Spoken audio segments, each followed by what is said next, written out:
This video is brought to you by Squarespace.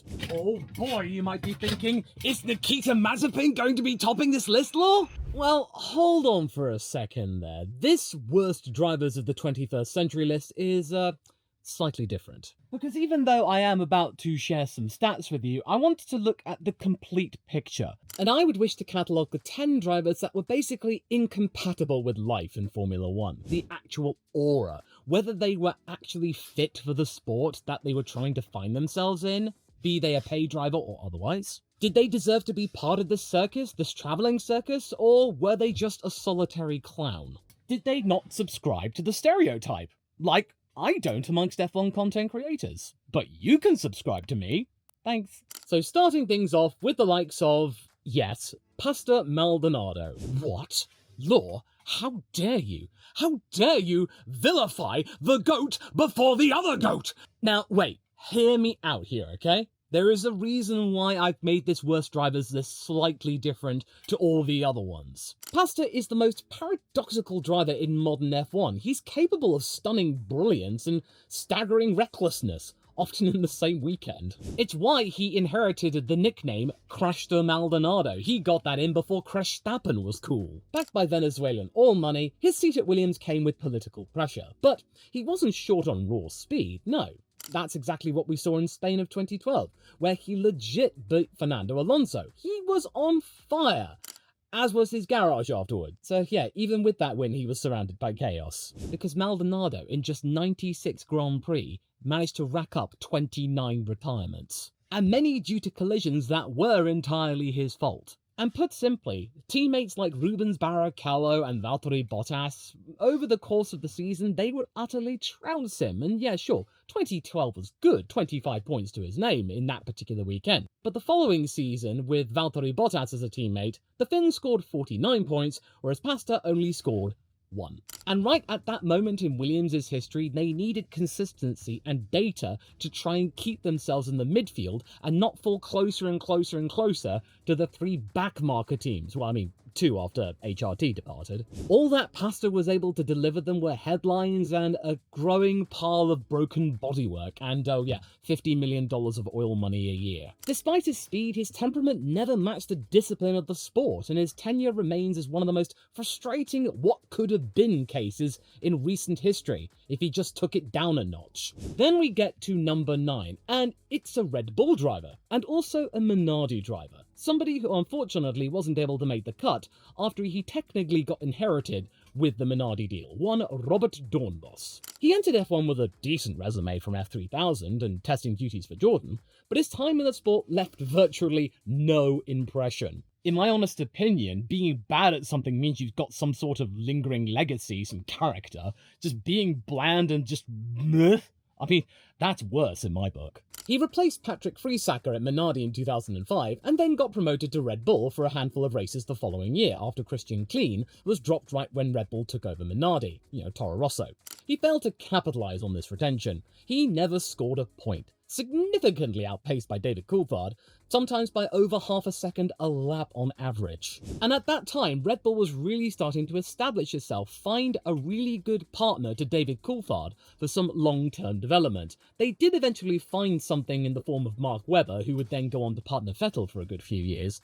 But with those first couple of years, before they really got going with Toro Rosso, they just really didn't find the right fits, and unfortunately, Doornbos was simply not one of them. Whilst he was professional and polished off the track, he just lacked the edge needed to thrive. Ironically, he found more success in Champ Car after F1, racing for Minardi. Yeah, did you know that? Paul Stoddart was a co-owner of a Champ Car team, and it was called for a while, I think one season, Minardi Team USA. Yeah. Did you know that? 2007. But what that goes to show is that in Champ Car he was pretty good. He was competitive, a good racing driver. It's just for Formula 1 he was simply not compatible. This is why I'm doing this list. It's about compatibility in being the worst fit. But before I continue with this unorthodox retrospective, I wish to give a big thanks to the people over at Squarespace for supporting this video. The go-to website builder that made it possible for someone like me, a humble ladder enthusiast, to try my hand at web design again. Squarespace makes it easy for you to build a beautiful site. I mean, it's got some very stiff competition, to be fair. all without you needing to hire a developer or just lose your mind trying to understand code. I mean, for me, I'm already far gone. My mind's gone already. But what is really their crowning feature is their Blueprint AI. It lets you generate a custom website that fits your style in just a few clicks. For me, obviously, that means a ladder-themed masterpiece is in the making. The drag-and-drop editor is also clutch, super intuitive, and makes tweaking layouts feel like second nature.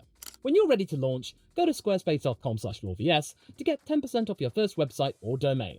One more shout out to Squarespace for sponsoring this video. And now let's get on to number 8. And it is a Dutchman, but a Dutchman who is probably even more forgettable. Giedo van der Garde's F1 career is best remembered not for his driving, but for his legal battle with Sauber in 2015, where he sued to enforce a race seat contract. It basically became the motorsporting equivalent of a ménage à trois. But before that, his actual on-track showing with Caterham in 2013 was underwhelming. Partnered with Charles Piquet, he was slightly slower across the season. He failed to make an impression even with Caterham, and Charles Piquet, he in of himself was forgettable, but what saves him from this list is that he was immortalised in the 2012 standout hit game F1 Race Stars. He had decent junior results, Giedo, including a Formula Renault 3.5 title and GP2 podiums, but F1 exposed a ceiling. This happens a lot, so that's being somewhat fair to Giedo. But what also puts him on this list is that his vibe always felt corporate, lacking the hunger or spark that even struggling drivers bring to smaller teams. He wasn't bad per se, but utterly forgettable. The legal drama, of course, overshadowing his career. And ironically, it probably got him more attention than him competing for Sauber in 2015 ever would. And controversy is probably the only defining feature of another Formula 1 driver, and yes, I am heading toward Crashgate. Nelson Piquet Jr. is next. His being even more bombastic. Carrying a legendary name comes with immense pressure, and Nelson Piquet Jr. never lived up to it. As Fernando Alonso's teammate, Piquet was brought in as a promising GP2 champion. Maybe he could grow into a lead driver should Fernando move on again. But unfortunately, he was not team leader material. In fact, he barely hung on in 2008. He was wildly inconsistent, and simply put, he could not handle the pressure of being the son of Nelson Piquet. Over 28 Grand Prix, he only got 19 points, and Alonso in those same 28 races scored nigh on 4 times that. And his qualifying performance, about half a second slower than Fernando. And as we all know, Crashgate, where he admitted to deliberately crashing at the 2008 Singapore Grand Prix under team orders to benefit Alonso. The scandal ruined careers, including his, and embarrassing Renault. I mean, even before the crash, I think it was very likely that he was going to lose that seat in 2009 and being replaced by Romain Grosjean, which is exactly what happened. But the fact is, though, is that it just reminds me of the old situation of snitches get stitches. But in the case of stitches, it basically meant that he was never going to be in Formula 1 after that, even though he did actually expose Flavio Briatore. But at that moment, 2008-2009, Renault needed reliability and reassurance and results. And Piquet Jr. gave them none of that, but with a whole heap of scandal. And scandalous is the watchword for Luca Badoer. He spent over a decade as Ferrari's loyal test driver, as well as having some time with Minardi in active competition. So when Felipe Massa was injured in 2009 and Michael Schumacher was unable to step in for fear of aggravating a motorbike injury, many saw Luca Badoer's call-up as a swan song, a thank you for his service. And considering he had previous F1 experience before and he did know Ferrari machinery like the back of his hand, you think he would have been a dab hand, or at least, having a chance of scoring some points. Well, no, it's now gone down in legend as being one of the worst starts to any Ferrari driver in their entire history. In just 2 races, he finished last both times, regularly a second and a half to 2 slower per lap than Kimi Räikkönen. Rusty reflexes, poor starts, erratic pace, you name it, he had it. Again, Ferrari wasn't really expecting the world at such short notice. They couldn't get Michael Schumacher in, so they just thought, well, we know this guy, he knows us, but they just needed somebody to really be a rear gunner for Kimi Räikkönen, even though he was on the way out at the end of 2009 to make way for Fernando Alonso. But at the end of the day, Luca could not do the job, and they had to then rely on Giancarlo Fisichella, who was doing a fair good job getting a podium in 2009 for Force India, their first ever. And he got to have a good swan song with the likes of the Scuderia, realising a dream because, hey, Italian driving a Ferrari. Hey! Badoer had the technical knowledge, yes, but not the race sharpness, proving once and for all that testing and racing, they're entirely different beasts. Sort of, to a lesser extent, how Marc Genet coped with the likes of Williams when he was racing for them for a bit. His performances, Luca, was so bad that even die-hard Ferrari fans winced. And I remember wincing back in the day, because around that time I was in flux as to which team and driver to support. I still really wished Ferrari well, and I just wished Ferrari had not done that. Really. I appreciate them being loyal and really wanting to give them a good send-off, but not like this. Not like this. And then number 5's Alex Yoong for Minardi. Yoong's F1 tenure was a part of a Malaysian government-backed initiative to boost national motorsport's visibility, but he simply wasn't ready. Did Malaysia really need to do that much anyway? They had Sepang, a fantastic track, which we all wish would come back on the calendar. I mean, there's talks of Imola being dropped. Hey, come back to Malaysia, please. And then to top off Alex Yoong's plight, he was then being pitted against the form of a certain one Mark Webber. He only just went on to score on his debut race. 5th place, 2 points for Minardi. Boom. How do you come back from that? Do you do the same in Sepang? Well, no, he retired after qualifying last, by a fair chunk. While his junior career was modest, it was never enough to suggest he belonged in F1. Minardi, they were desperate for funding and visibility, so what else is new?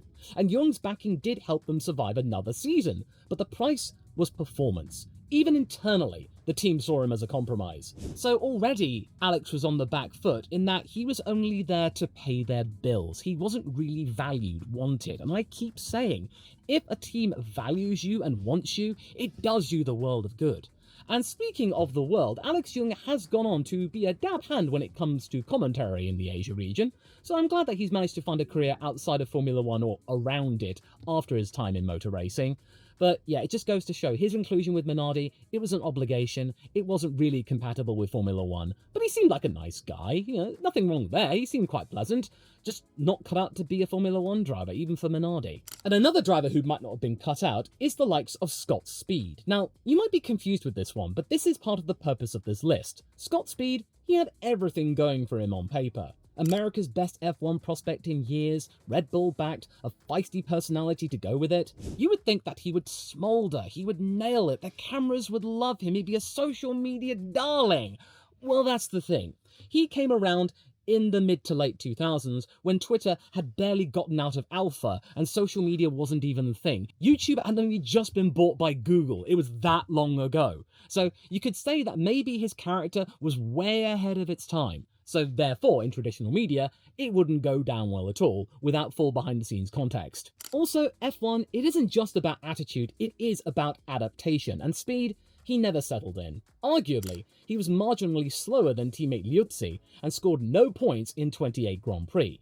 But what really tanked his F1 career was his clash with management. I recall this infamous story around 2007 during the Indianapolis Grand Prix, where supposedly he got into a little bit of an altercation with one Franz Tost, who never gets a little bit of argy-bargy coursing through his veins. He managed to make Franz angry. That is some doing. And then after that, it was all downhill from there, because that very same weekend, we saw the debut of one Sebastian Vettel, and he scored, the rest is history, and then Vettel went on to replace Scott. His latest successes in Rallycross did show he was a talented racer, just not a fit for the high-pressure, highly political world of F1. In a sport that demands humility and adaptation, Speed crashed out quickly, living up to his name. He was speedy, just not the way he would have hoped for. And I also find it really surprising that to this day, he is still backed by Red Bull. In fact, recently, he got to drive one of the 2010 Red Bulls in a demonstration event, so even though he wasn't cut out to be in Formula 1, Red Bull still valued him, so I'm glad that his feisty personality managed to endure so he could have some sort of a career with backing from this drinks company. Now, I bet you're chomping at the bit, and here we go. It's time to mention him. It's Nikita Mazepin at number 3? What? Nikita Mazepin's lone season F1 was surrounded by controversy before he even started a Grand Prix. As the son of Dmitry Mazepin, and proving once again that Gunther Steiner had clearly not learned from all of the antics with Richard Story and Rich Energy, Mazepin's seat was widely viewed as purchased, and quite frankly, okay, he was decent in F2, but I didn't think he had enough in the tank to be able to warrant a promotion to Formula 1. And then, of course, we saw that leaked video, the then apology, which was then deleted, which just goes to show how authentic that apology was. And then on track, things weren't better. And I remember one time, he was a minute behind Mick Schumacher in the same car. I know many people were saying, oh, well, he had a heavier chassis. Well, they swapped the chassis, and he was just as slow. half a second to a second slower per lap in 2021 when convergence reigned supreme. That is a lot at that time. The Haas of that year was objectively terrible. His performance was alarmingly poor. Heck, when Crofty's joking about your name with the meme Mazepin, you're on a hiding to nowhere. And worst of all is that in terms of his conduct on the radio and in media interviews, he just came off as somebody who wasn't authentic, he lacked accountability, he just whinged all the time. And that one attempt of humour by delivering a door to Gunther Steiner was so far removed. It happened 2 years ago. It just felt like, oh, I want people to like me. Haas expected him to bring not just money, but also some development insight and professionalism for hopefully a better season the following year. Instead, they got PR nightmares and on-track underperformance, and controversy outside F1 thanks to the war in Ukraine. Oh dear. Now we get to the top two, and it really just depends on certain factors. It was a real tough one to decide who is deserving of the top spot as being the worst fit in Formula One history. But the only reason Channoch Nissany does not get to be the number one here is that he wasn't let loose on a live Formula One track during a Grand Prix. Yes. An Israeli businessman who began at an extremely late age, he was 42 when he drove that Minardi in 2005, he was never meant to compete at this highest level, yet somehow found himself in the car anyway. The session was a disaster. The number one driver at least was in single figures behind his teammate. Channoch was 12 seconds off the pace in FP1. And at least Mazepin knew how to get the car around the track over a race distance, most of the time. This wasn't a case of a decent junior driver making a tough transition. This was a case of a track day hobbyist trying to drive the road-going equivalent of a space shuttle.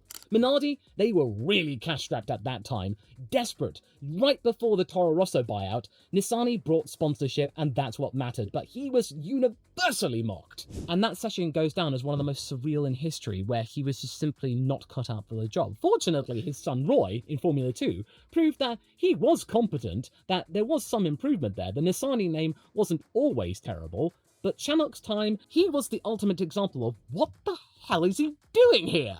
But the saving grace for Channoch is that, again, he wasn't in a live race. But this next guy, he was for a few times, and he was so bad the FIA took away his super license. You know who's coming. Yuji Ide. His very short career is a case study in misjudged opportunities which did befall an F1 race. Signed by Super Aguri largely to please Japanese sponsors and Honda, he made his debut at the age of 31. I mean, that is quite late by F1 standards, and it really goes to show how far Honda have come now with the way they're handling Yuki Tsunoda at the moment, that they are free to let him do his own thing, they will financially back him, not get in the way, and it really bodes a really prosperous and optimistic future for any future Japanese talent, that they can be their own boss, and they can have the right team around them, and Honda will give them the money anyway, especially around international series. Ide spun out repeatedly, was involved in a high-speed collision with Christian Albers, which really put the nail in the coffin there with the FIA.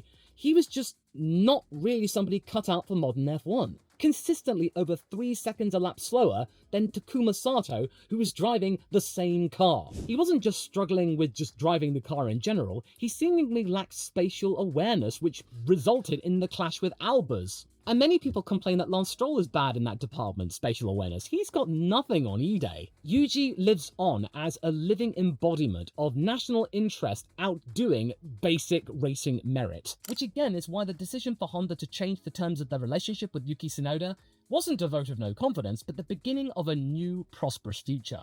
To find out why this deal is nowhere near as bad as you might think, watch this video next, straight after this one.